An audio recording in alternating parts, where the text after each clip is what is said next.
महुआ news, सच के सिवा कुछ नहीं। आपकी स्क्रीन पर दिखाई दे रही ये तस्वीरें रांची के सरकारी कॉलेजों की हैं।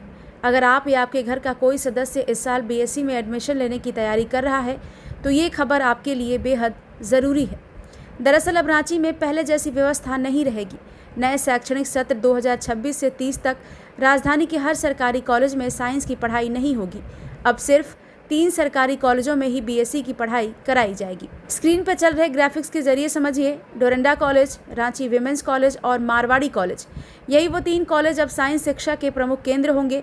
पहले राजधानी के 6 सरकारी कॉलेजों में साइंस की पढ़ाई होती थी, लेकिन अब इसे घटाकर सिर्फ 3 कॉलेजों तक सीमित कर दिया गया है। इन 3 कॉलेजों में करीब 1620 सीटों पर दाखिला लिया जाएगा।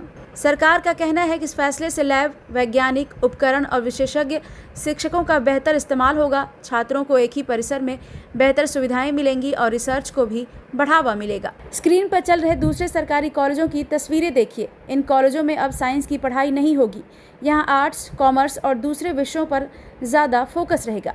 यही वजह है कि कई छात्र इस फैसले को लेकर चिंता भी जता रहे हैं। अब उनके पास कॉलेज चुनने के विकल्प कम हो जाएंगे। कई विद्यार्थियों को अपने घर के पास मौजूद कॉलेज छोड़कर दूसरे कॉलेज में दाखिला लेना पड़ सकता है।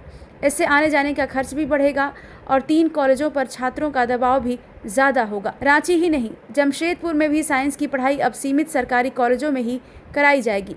हालांकि धनबाद में फिलहाल पुरानी व्यवस्था जारी रहेगी। अब देखना ये होगा कि सरकार का ये नया प्रयोग छात्रों को बेहतर शिक्षा देता है या फिर कॉलेजों पर बढ़ते दबाव के कारण नई चुनौतियां भी सामने आती हैं। ब्यूरो रिपोर्ट, महुआ न्यूज़।